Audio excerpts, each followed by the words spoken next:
witnesses? Just rolled up on it? Rolled up on it. They're the witnesses. Those are the, well, actually, they're not the witnesses. They were the first to come out, so they were first responders. So everybody was inside, and they heard the crash, and everybody ran outside. Okay. Nobody actually called. All right.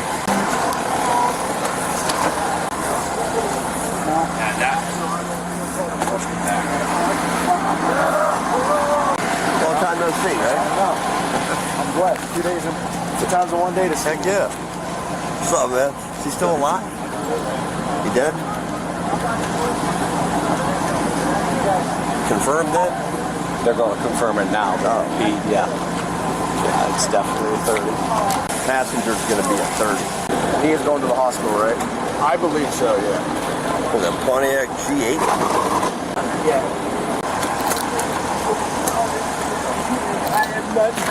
Hey man, what's your name? Dylan Brantage. Is the car registered to you? Yes, sir. Alright. It does not have insurance right now. It doesn't have insurance, that's the least of your worries, pal. I know, my friend. Who's the passenger in the car? My friend Nick Thompson. Nate Thompson? Nick Thompson. Nick? No. No. Anything else from him? No, you're good. I'll see you down at St. E's. Boy, they took that pole good, didn't they? That's a big old pole.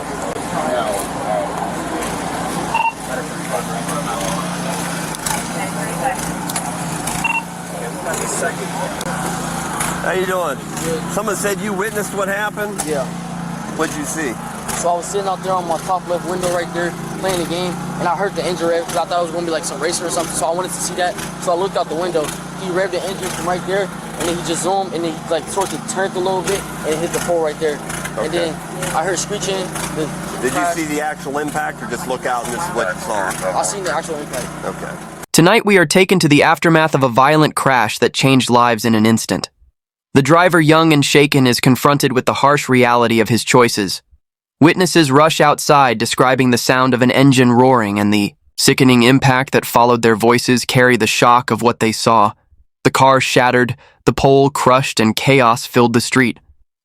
The officer begins piecing together fragments of the truth, asking questions, trying to make sense of the wreck. The driver gives his name, but admits the car had no insurance, a detail that suddenly feels insignificant compared to the human cost. At first it is confusion and fragments of memory, then the silence deepens into fear. What we are about to see is a story of recklessness, alcohol, and loss, one that cannot be undone, one that everyone in this video will carry forever. One moment of being stupid, as the driver later says becomes a tragedy for his best friend, the weight of responsibility begins here. Did you talk to anybody when you came out here? No. Alrighty. Alright. Thank you. If we need anything, I'll get a hold of you, call you. Alright. And we'll go from there.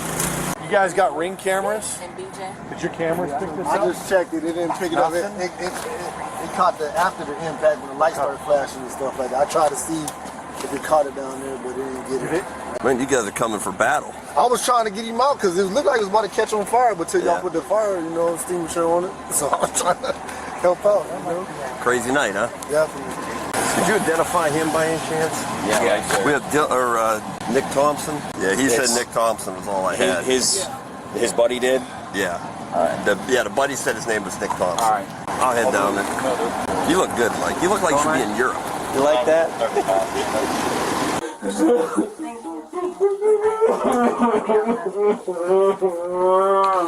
All right, Dylan. Yes, sir. I'm the officer handling the crash, okay? I remember you from the scene. Okay, so I'm going to have some questions for you, but prior to anything, the standard procedure, I'm going to read this to you, okay? Yes, sir. Before you answer any question, you must understand your rights. You have the right to remain silent. I am just going to let you know that I'm going to want a lawyer. Okay, do you want to answer any questions? Just basic questions about the crash? Basic. Yeah, here's what we can do. You can Are you say, okay to ask? Is it cool if you ask them first? yeah, I'll ask the questions and then Absolutely. you can give me the answers from that if you choose, Yes, okay? I'm fine with that. All right. Yes, sir. Okay. Can you tell me what happened tonight? You were on Colonial. Drinking and driving on Colonial. Okay. Do you remember what direction or where you're coming to, headed to? Towards Belmont. So you're headed west on Colonial, right?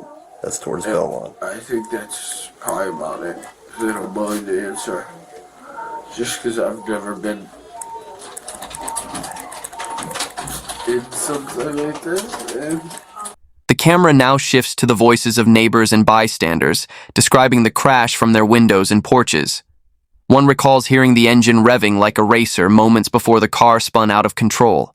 Another tried, to pull the passenger from the wreck, fearing the vehicle would erupt in flames. Their words reveal the desperation of ordinary people caught in extraordinary circumstances. The fire extinguisher, the flashing lights, the panic as they ran into danger. To help this is the raw humanity of tragedy unfolding in real time. The officer gathers testimony, but nothing can erase the sight of the crash, the twisted metal, the screaming, the sudden stillness.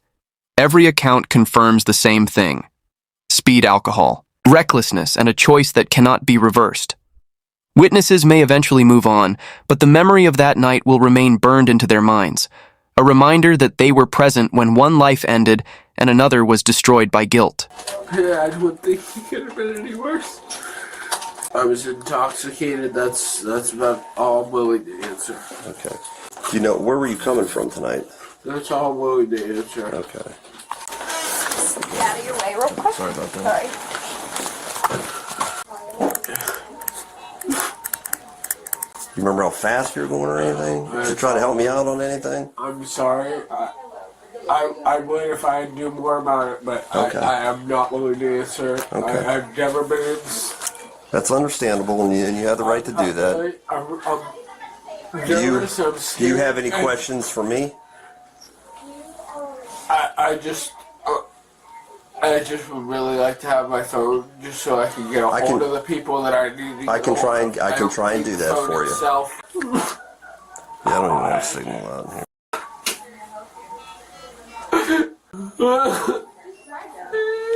I killed him, didn't I? Yeah.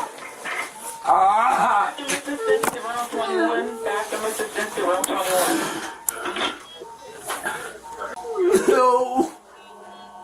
If you find what kind of cell phone? iPhone? It's a Galaxy Fold. If you find a Galaxy Fold cell phone in there, can you grab that and bring it down to the hospital when you clear? Thank you. I really appreciate it. No problem.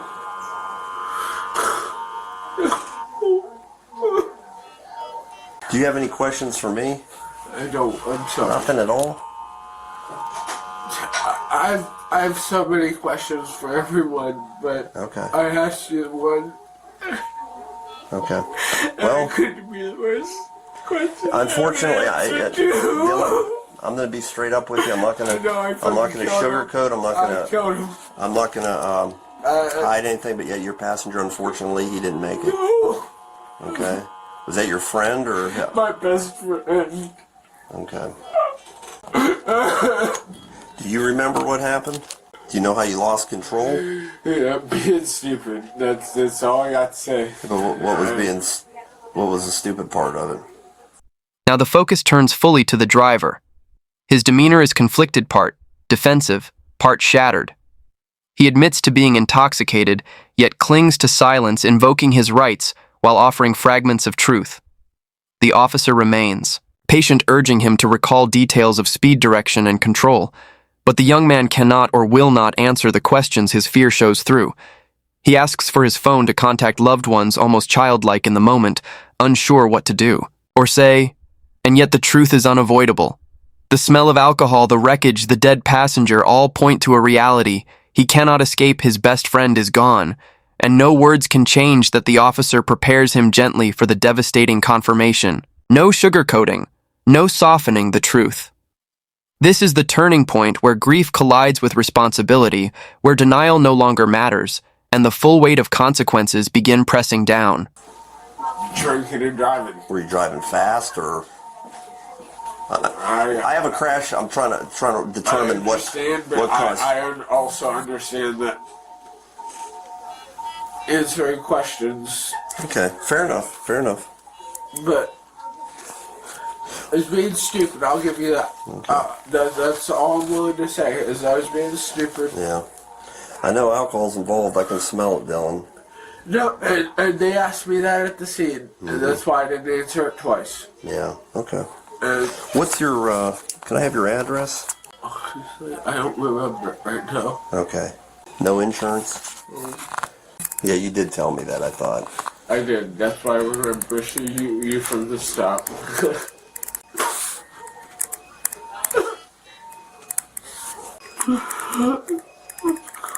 Should you hand me the cup of ice just behind you? Sure. Thank you very much.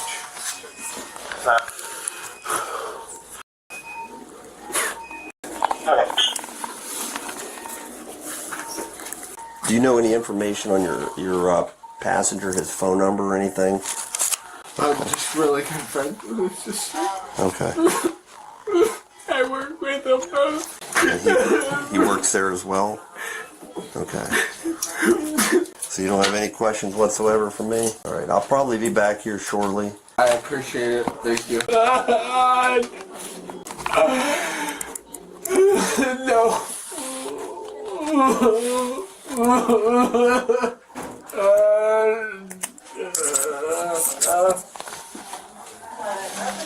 In the final stretch, the driver faces the unbearable truth. The officer tells him directly that his passenger, his best friend, did not survive in that instant. His voice changes. The weight of guilt becomes unbearable. He admits he was being stupid. He admits alcohol was involved, but his words are hollow against the silence of loss. The officer continues gathering details about insurance addresses and work connections, but the bigger picture is already clear. This is a life destroyed by reckless choices, a friendship ended by a single night of drinking and driving. The young man will carry this moment forever. Every answer he gives now is overshadowed by the memory of that crash and the image of his friend who will never walk away. This video captures the raw reality of consequence, the harsh line between living with regret and never living again. A story that reminds us how fragile and unforgiving one night of recklessness can be. Thank you for watching until the end. Do not forget to like, share, and subscribe to support this channel. Your engagement keeps us going and helps us bring more powerful stories for you. Stay tuned and keep watching, because the next video is coming soon. See you there.